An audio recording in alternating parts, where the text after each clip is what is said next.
Krista and Tyler Schindley admitted to abusing and starving their son, only 10 years old, even getting his siblings to choke him and belittle him. Fox 5's Kevin Stewart is in Griffin, just outside the Spalding County courtroom with the details. Kevin, the details are quite disturbing.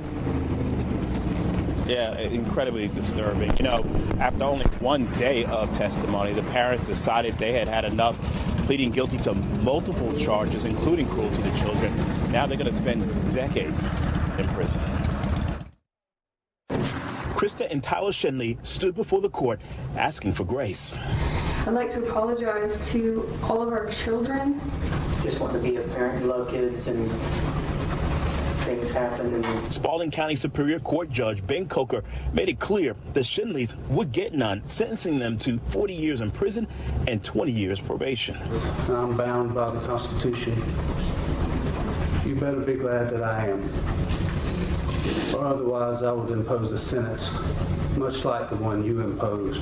Jurors would never hear all of the evidence. One told me off camera the little they saw during the first and only day of testimony was enough. The state did not make any offer. There were no plea deals on the table. They pled guilty to every count in the indictment. Police arrested the Schindleys back in 2023 after a neighbor found their emaciated son walking down the street near their Griffin home. He was 10 years old and weighed just 37 pounds. The Schindleys fostered the boy and his siblings in Henry County before moving here. But during sentencing, caseworkers told the court they did not recommend the state approve the Schindleys' adoption due to signs of abuse of the boy. It happened anyway. There were so many people along Evan's journey that tried to help him, and no one was hearing them. District Attorney Maria Broder passionately implores people to learn something from this tragedy. Be the heroes that fight for children every day, because until we continue to stand up, it will continue to happen.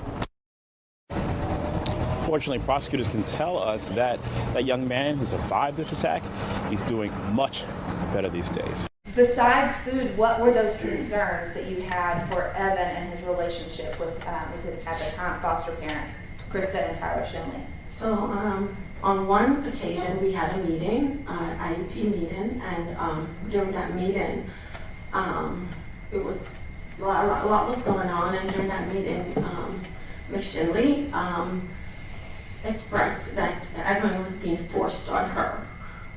She only wanted. That she had only wanted, not the exact words, but what she was referring to, that she only wanted the kids, the sister, the twins, and he was being forced on her. And so after the meeting, I emailed the caseworker, and I said, please do not allow them to, and I thought I'd probably get in trouble, but I was like, please do not allow them to adopt him. I don't think they love him.